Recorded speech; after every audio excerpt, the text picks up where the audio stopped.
UP के 10,000 से अधिक विद्यार्थियों को शासकीय वैद्यकीय महाविद्यालयों में MBBS के लिए प्रवेश। 11वीं 12वीं नीट और एम्स की संपूर्ण तैयारी के लिए महाराष्ट्र का एकमात्र IIM नांदेड़ और लातूर। आज क्या स्थिति आकर के खड़ी हो गई कि जब संविधान लिखना शुरू हो रहा था तो उन्होंने इस देश के अंदर इसको इनका नाम हिंदुस्तान रखने की बात हुई, क्योंकि एक लंबे अरसे से मुगल जब इस देश के शासक रहे तो मुगलों ने यहां के लोगों को जो एक पहचान दी थी, प्रजा को एक नई पहचान दी थी, जैसे कि आर्य ब्राह्मणों ने पहले पहचान दी थी, असुर, राक्षस, दुर्जन, दैत्य, दानव, इस तरीके के जो नाम अनार्य ऐसे नाम दिए थे, वही पहचान अलग से मुगलों ने दी थी कि ये हिंदू है। तो जिन लोगों की पहचान हिंदू थी और वे एक लंबे समय तक, सैकड़ों वर्षों तक जब उनकी पहचान बनती गई और सैकड़ों पीढ़ियां जब उनकी गुजर गई तो वही पहचान बन गई उनकी, वो एक आइडेंटिटी बन गई। तो आइडेंटिटी बन गई तो कुल मिलाकर के उन्होंने भी एक्सेप्ट कर लिया कि जो शासक कहता है, राजा कहता है, वह हमें मानना पड़ेगा, और ये स्वीकार करना पड़ा। इसलिए उन लोगों ने ना चाहते हुए भी उसको अपनी पहचान बना लिया और इसलिए इन्होंने कहा कि ये हिंदुस्तान होना चाहिए। तो इसके पीछे जो मंशा थी हिंदुस्तान बनाने के पीछे, इसका नाम हिंदुस्तान होना चाहिए, हिंदुओं का राष्ट्र होना चाहिए, कोई गलत बात नहीं, होना चाहिए। दुनिया में इस्लामिक देश भी हैं, दुनिया में ईसाइयों के देश भी हैं, तो होना चाहिए, कोई गलत बात नहीं। लेकिन बाबा साहब अम्बेडकर ऐसा क्यों कह रहे हैं कि नहीं होना चाहिए? एक रीजन है, एक बहुत बड़ा कारण है इसका। अगर हम लोग ऊपर ऊपर देखते जाएंगे तो कुछ भी समझ में नहीं आएगा, हमें गहराई में जाना होगा और उस बात को पकड़ना होगा, उस सोच को पकड़ना होगा जो बाबा साहब अम्बेडकर लिखते वक्त सोच रख दे। उनके दिमाग में एक बात ऐसी क्यों आई थी कि राष्ट्र धर्म निरपेक्ष होना चाहिए, ये राष्ट्र धर्म निरपेक्ष होना चाहिए, बाबा साहब के दिमाग में हमेशा रही। और बाबा साहब अम्बेडकर खुद आखिर में बौद्ध धर्म को ग्रहण कर लेते हैं, ये बात सभी लोग जानते हैं, ये कुछ छुपी हुई नहीं है। लेकिन अगर बाबा साहब अम्बेडकर के उस समय भी तो दिमाग में ये बात रही होगी कि मैं बौद्ध धर्म को ही मानता हूं, या बौद्ध धर्म ही अच्छा धर्म है, या बौद्ध धर्म को ही मैं अंगीकार करूंगा भविष्य में, तो वो कुछ ना कुछ इस तरीके की सोच रखते।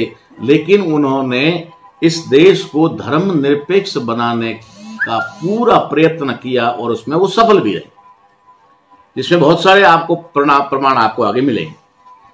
पहली बात ये थी कि जब ये देश अगर हिंदुस्तान बन जाता है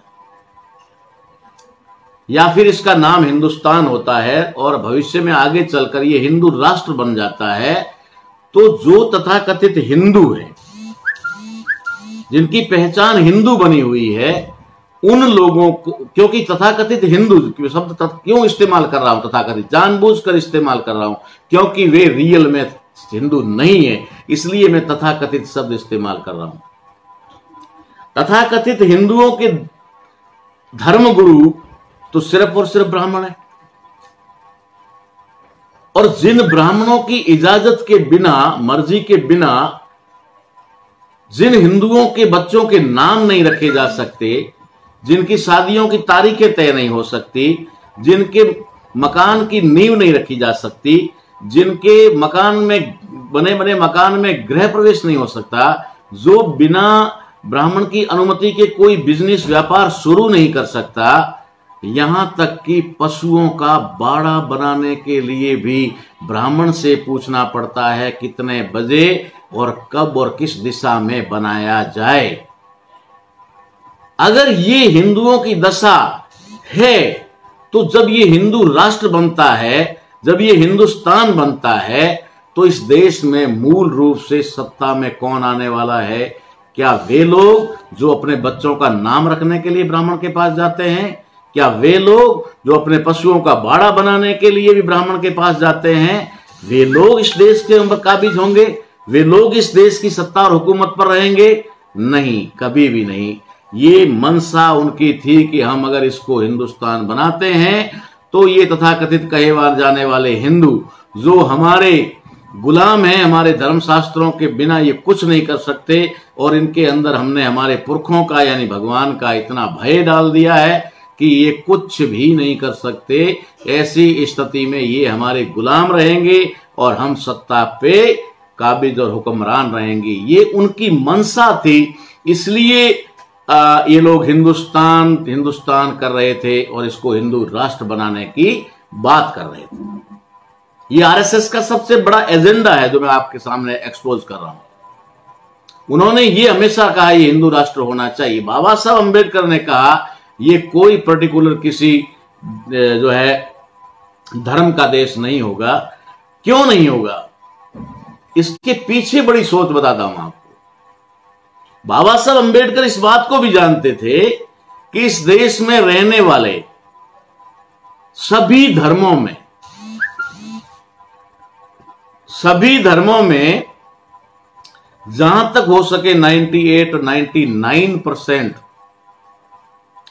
भारत के कन्वर्टेड मूल निवासी हैं। किसी न किसी वजह से उन लोगों को वो धर्म एक्सेप्ट करना पड़ा।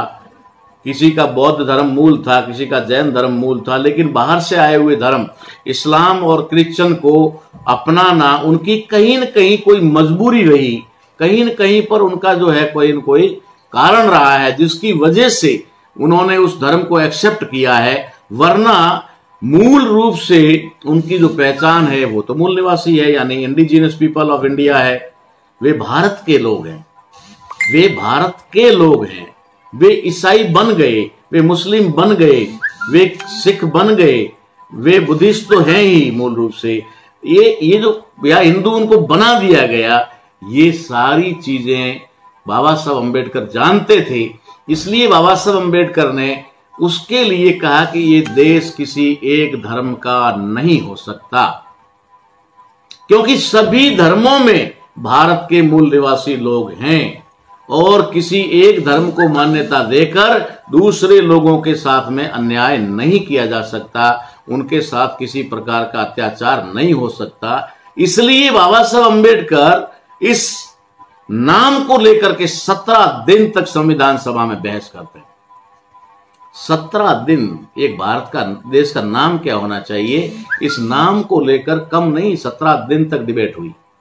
और 17 दिन तक जो डिबेट हुई, उस डिबेट के अंदर आखिर में बाबा साहब अंबेडकर तर्क के आधार पर, अपने विद्वता या फिर कह सकते हैं ज्ञान के आधार पर ये साबित कर पाए कि इस देश का नाम मूलतः भारत है। मूलतः इस देश का नाम भारत है और इसका नाम भारत ही रहेगा।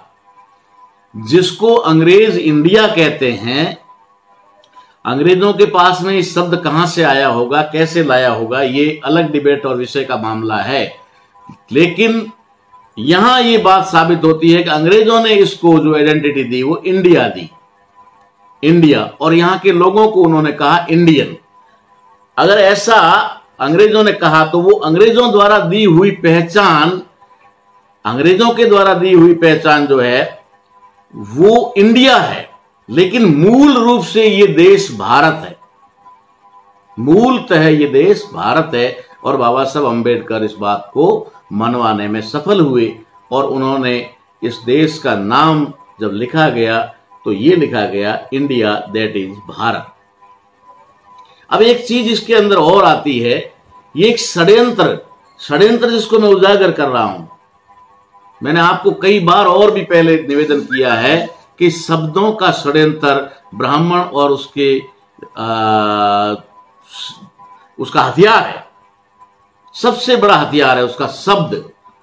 और शब्दों के ही षड्यंत्र से वो हमें उलझा करके रखता है और हम लोगों को गुमराह करता है। इसलिए मैं आपको शब्दों के बारे में बता रहा हूं कि यहां पर भी जो अंग्रेजी में लिखा इंडिया दैट इज भारत, क्या बात है, इंडिया दैट इज भारत।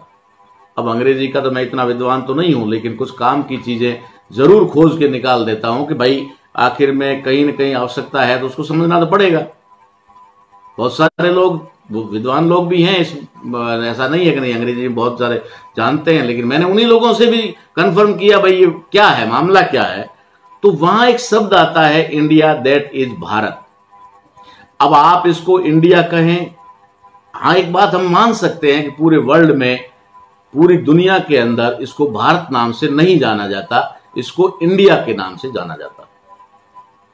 किसी भी, चाहे यूएनओ में मान लिया जाए, चाहे कहीं पर भी किसी भी तरह जो ऑर्गेनाइजेशन विश्व स्तर के हैं उनको देखा जाए, या फिर कहीं पर भी जाए, तो वो जब हम लोग, हमारे भारत के लोग वहां जाते हैं तो उनको इंडियन कहते हैं और भारत का नाम वो इंडिया लेते हैं। इसका मतलब है कि उन्होंने अपनी मर्जी से इस देश के नाम को प्रचारित नहीं किया है।